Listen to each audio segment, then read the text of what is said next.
Elena, welcome. You are part of SWIM, Scottish Women Inventing Music, and you've been a marvellous educational force for me in teaching me about accessibility and the things that we should be doing to make things easier and more accessible and just normal, I guess, for everyone. So please introduce yourself and what it is that you do. Thank you very much for having me on this session, Helena, and it's been wonderful working with you at SWIM, and it's a pleasure to be part of this session, and thank you very much for inviting me. So my name is Elena Piras, and I come from Sardinia, so we get rid of that straight away, so people don't wonder where I'm from. I work with mainly Scottish folk music, and I sing in Scots and Gaelic, and I do other songs from other countries as well. But the main things I do is Scots and Gaelic songs. And you have been, so I would like you to explain how you've also helped me with SWIM and, highlighting things that we need to address as well, if that's okay. Sure. I've been a member of SWIM since probably the start, because people who started the group were part of also the Scottish Music Centre, and I got an email from I believe it was Ria, and Ria sent me an email about SWIM and the idea of this organisation, and I was really excited about it because there was a real need to have such an organisation in the UK and in the world, actually. And basically, at the start, we were all wondering what we were going to do in this organisation to make it take off. And there was a meeting in which people were asked to volunteer in different aspects of how to run and groups that were formed to help. And I volunteered to be part of the advocacy team. And also I said that if there was anything that they needed to do in terms of making their website accessible and anything else accessible, actually, in terms of communications from SWIM, I'd be very happy to help.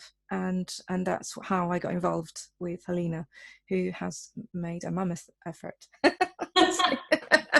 Right. That should be making an effort. Yes. So I want to talk, what was life like before lockdown for you? What were your daily what was a typical day for you, both creatively and living? So I tend to do quite a lot of practicing and things like that at home if I can. And also I had, before lockdown, I had lots of appointments to do with my health, and I was even traveling quite far to get to these appointments.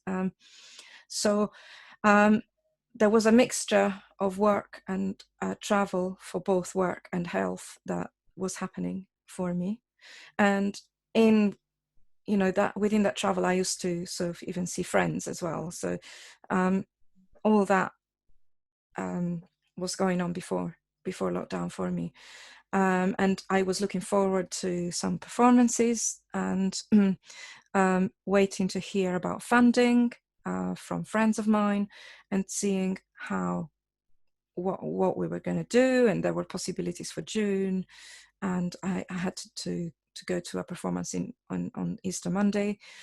So I was basically getting ready for doing this and recording my album as well. I was doing that too. I mean, I know that you've had a really, really rough time with over the last few weeks and couple of months. Yeah. So, I mean, obviously, I don't want you to go into stuff that you don't want to talk about and so on. But what were some of the changes and things that you have gone through during lockdown? Well, when I first heard so I'm supposed to be technically in the shielded a section of the society, because I used to take immunosuppressant drugs. So when I received information that this was going to be the case, I basically burst into tears, because I didn't feel like I should be, because I just, I was planning to speak to my surgeon about this and to stop taking the immunosuppressants. And as a result, basically I wrote to her asking, can we please stop? And she agreed. So I'm now no longer taking this stuff. Wow. I am immensely proud of. Yeah. It's one, I thought it was a battle I was never going to win. And she actually said yes straight away. So basically, I used to take these immunosuppressant drugs because I had 2 major operations on my eyes, in the front of my eyes, due to severe pain in my eyes and loss of sight, and which I have been having for the last, at least continuously, more or less, for the last 7 years. No, 8 years almost. It's a long time. And so the operations, unfortunately, didn't work, which is a shame. Mm-hmm. So I'm still having these issues, which means that I'm in this is why I have days on and days off, in a sense, because I never know what my eyes are going to do every day. Even during the day, it could change dramatically. So I have to take it day by day and easy, and have the sense to stop when it needs to stop. So these things are not just the eyes, it comes with other things like my muscles, because I tend to put my head down quite a lot, so that my neck and shoulders are very highly affected. Mm-hmm. And that means that sometimes I get really bad cramps in my fingers while I play. So, and also I've been dealing with my mum's, my mum passed away at the beginning of March. My mum lived in Sardinia.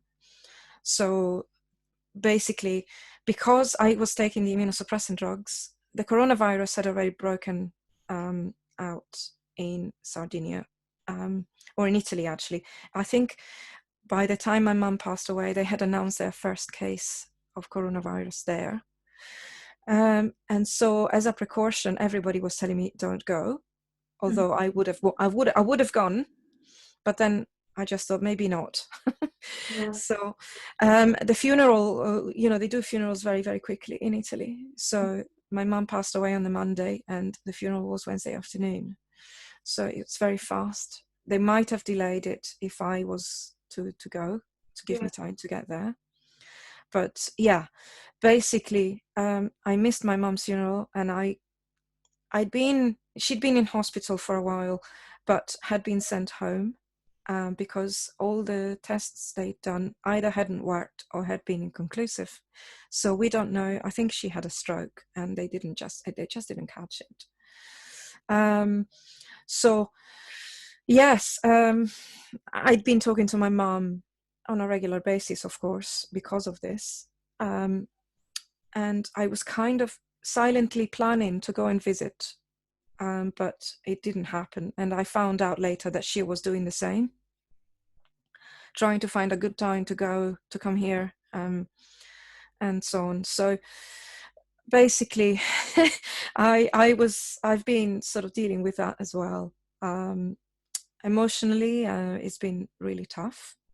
And also, I've been having to do some bureaucratic things as well. That was really, it actually takes away all my energy every time I get an email from them about my mum's estate and my mum's affairs. I just go, oh dear. And I become very stressed, and it could be for the most minimal thing, but I still become very stressed. And I know that we've got a huge task when I get there to sort things out, and we're never going to sort them out within a period of 2 or 3 weeks. So it probably is going to have to be multiple visits, and it's going to be really difficult. Yeah. So yeah, because I have a sister who's also disabled. She has MS. So um, it's not simple. We can't just run down and do things. I need help. She needs help. And when I go to Sardinia, I might even have to take somebody with me. And at the moment, as things are, this person doesn't exist. I.e., I haven't got the slightest idea on who to ask, even.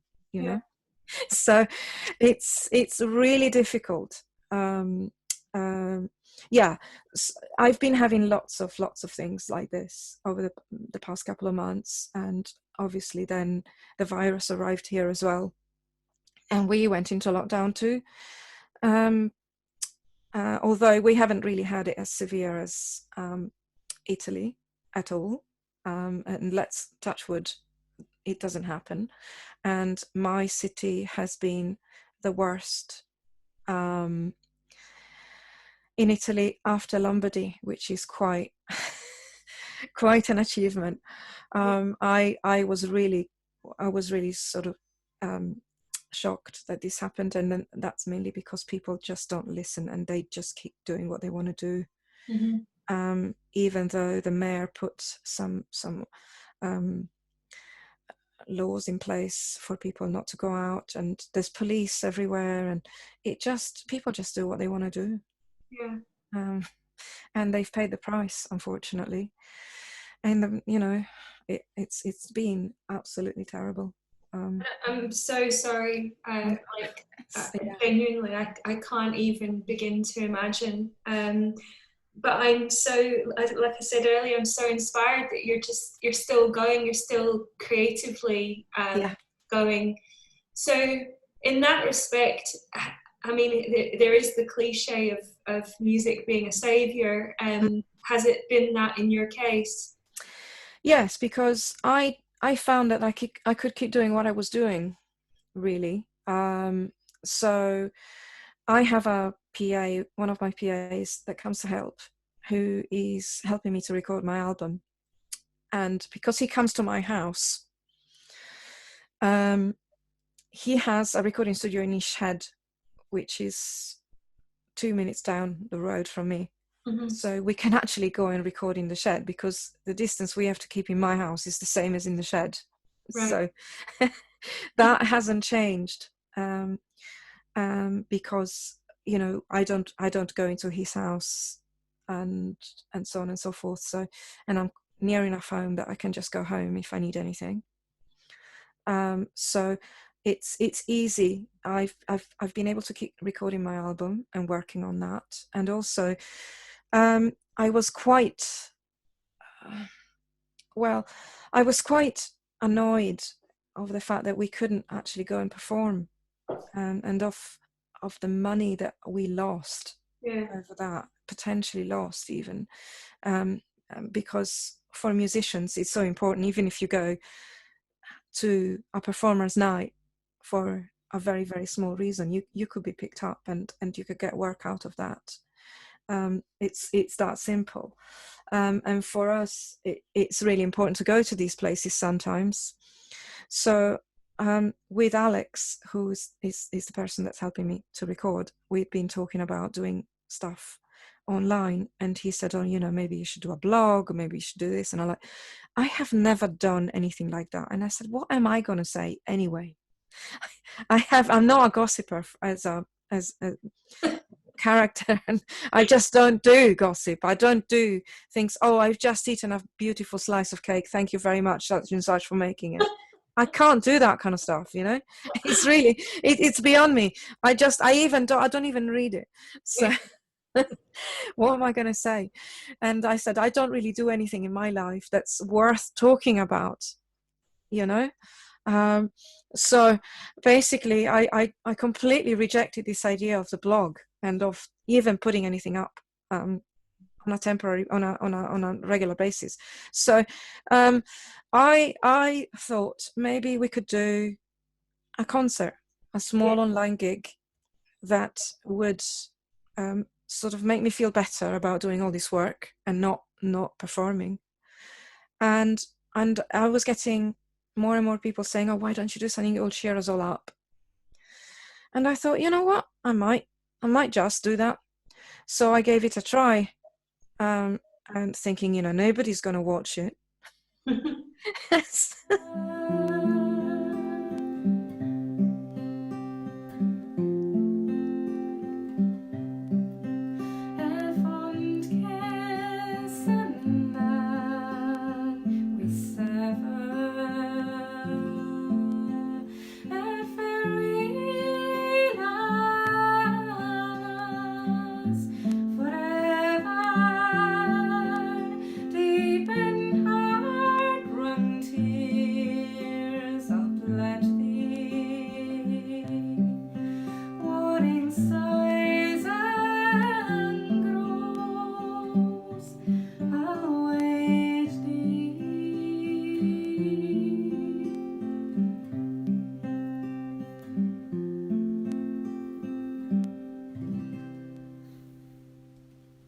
Because honestly, if you looked at my social media or Facebook page before, I hardly had 200 or 300 likes.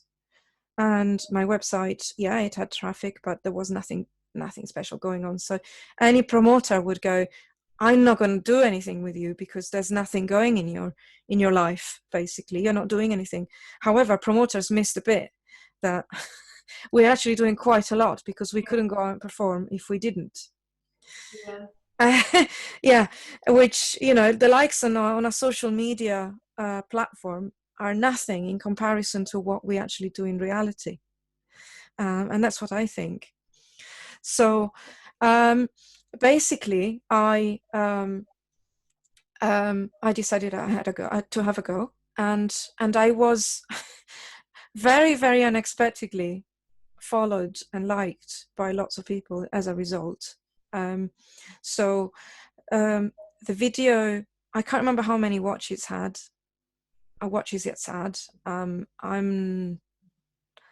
It was definitely over 1,000 in about a week, which is incredible.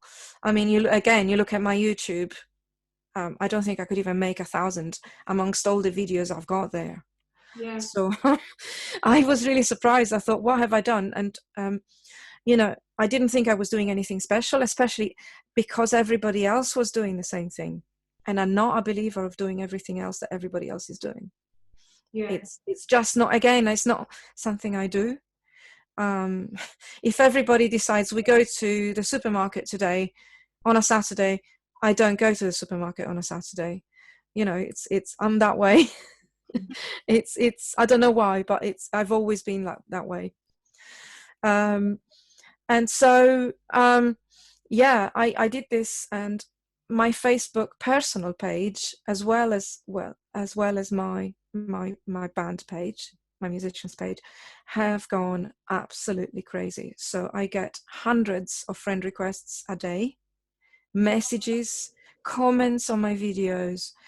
There's all sorts of things going on, and I am literally struggling to keep up with it, because of my visual impairment. I have to use special programs to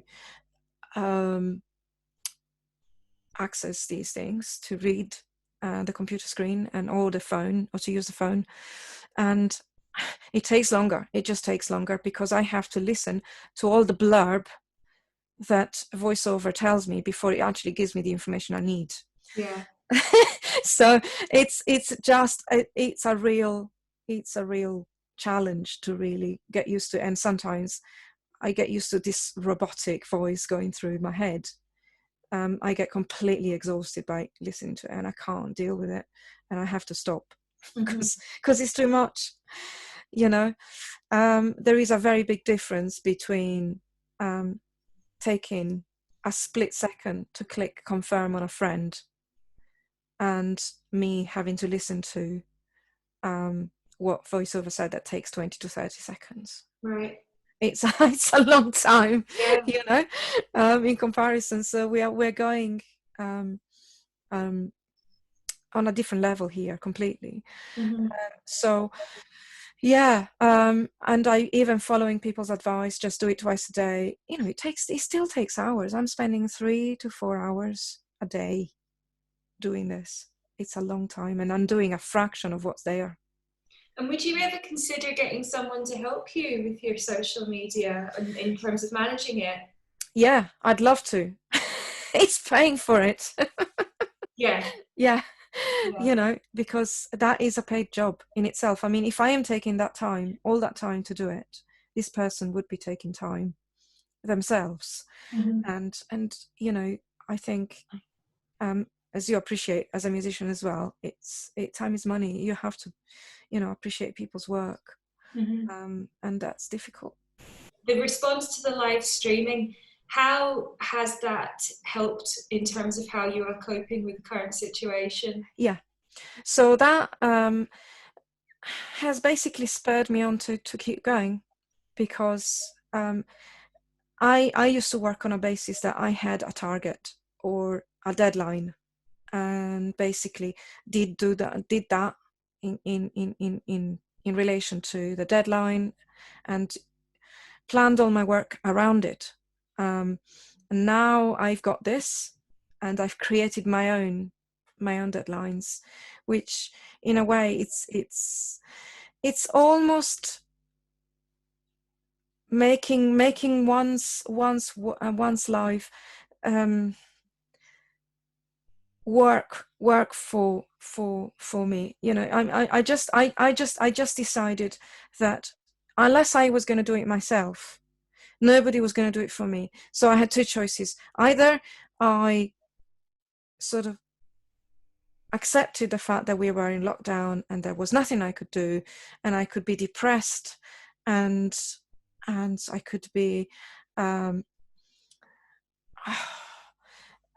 just I could just not like it and moan about it, or I could just grab the bull by its horns, as they say, and just say, hang on, this is what I can do. let's let's try it, and if it works, we'll keep going with it. And also, it'll keep me going performance wise, because it's one, it's like practice. If you don't keep doing it, you lose it a Yeah. little bit.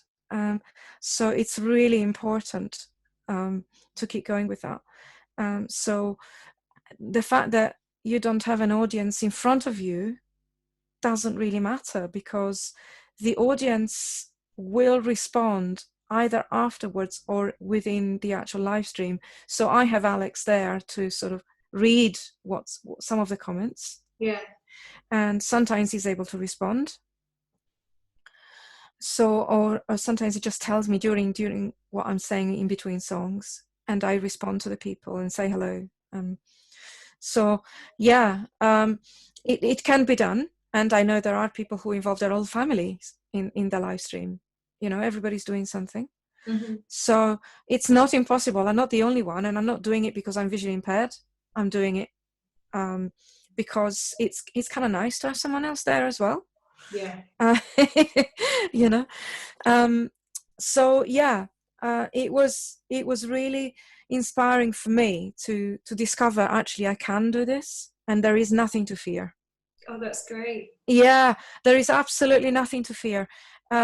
It doesn't matter if you're on your own and you can't answer the comments. Just say to people, I'm not able to answer your comments now. I will endeavor to come back to you later, because those comments will be there Mm-hmm. anyway. So it's easy. It's not impossible. And even if you don't have the equipment, again, the first live stream I did, I couldn't use my audio interface and my computer and my microphone, and I couldn't plug in the guitar and on the audio interface as well as the microphone. I couldn't do anything because there was something that happened on Facebook. We couldn't start straight on the dot when the event was set up. So Alex couldn't work out how to restart the thing. So it was easier to do it on the app on my phone. And we ended up using just my mobile phone. Wow. And yes, exactly. And although we,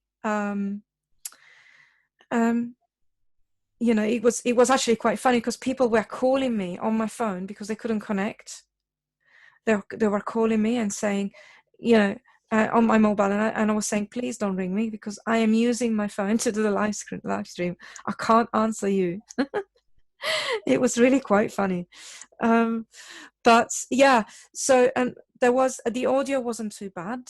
However, there is a massive difference on the way things sound on the second video when we could use a laptop. Yeah. So yeah, the better the equipment, the better the sound, obviously, you know. However, nothing to worry about. It's very easy to hear with the phone. Although I have had emails saying, you know, I couldn't hear anything on the first stream, and it could be that they either haven't got very good speakers, or there's a multitude of reasons. They didn't give me the reason. So yeah, it's possible. It is possible. And one doesn't need a massive amount of equipment. If you really want to be professional, then it's good to have a light and all that. But I use the natural light in my living room. There is plenty of it if I do it during the day. And I have lights at home that I can move to use for the live stream if needed, if I was doing it in the evening. So it's not difficult at all. I didn't find it difficult. And of course, I'm learning on the job. Unfortunately, that's the only downside. So if there are mishaps, unfortunately, that's why. What I kind of want to start rounding up, but Sure. what have you got planned next, and when can we see you live again? Live streaming, I mean. Live streaming. It'll be amazing if I could say, you're going to see me live at such and such a date, but no. So basically, I am planning to do another squirrel session on maybe in a couple of weeks from now. We decided to give it 2 weeks because then it gives people time to watch it and so on and so forth. So every 2 weeks, and because again, I haven't got a big community following me, so I have to build it. So people need to get used to me as well, doing these things, and therefore it's important that we give it time, because otherwise people get fed up and so on and so forth. And a lot of people might say, for instance, the second video wasn't quite so good. So my cramps in my fingers made me forget words, and all sorts of things happened. My guitar playing. So they might think, oh, she can't play. So my second video might say, actually, she's not as good as a musician as we thought. Do you know what I mean? Yeah, I do. There are all these things to take into account. So unfortunately, because the music world is being made so perfect and everybody has to be just so, we're not human beings anymore once we go on that stage. There are all these factors to take into account, and therefore that's why I am taking time in between sessions so that people get used to me. But for a more confident performer, it might be very different. So. Yeah. Where can people find you online? So I have a Facebook page, Elena Piras Music, and Twitter is the same. I couldn't change YouTube to the same because I haven't got enough subscribers. Well, hopefully we'll get. I know. So. Yes, yeah. So that's it. So you can find me on YouTube. I have my website is www.elenapiras.com. So that's quite simple. Yeah. So there's a YouTube channel there you can go to, and you can actually search me on YouTube anyway, as it is. We'll put all the links on the video. All the links are on my website. Yeah. And the 2 videos that we did are on my Facebook page as well as YouTube. Great. So everything is documented wherever it needs to be, so people are able to connect. We are running a small business at the end of the day, whether people like to hear it or not, and that needs to be taken into account. And if a small business is to run properly, one of those things is accountability and punctuality. Well, thank you so much, Elena. I mean, there's such an abundance of information in there, but such inspiration as well. And we will, well, we're going to get those subscribers up. I think that's going to be my mission now. I hope so. So, Thank you very much. thank you.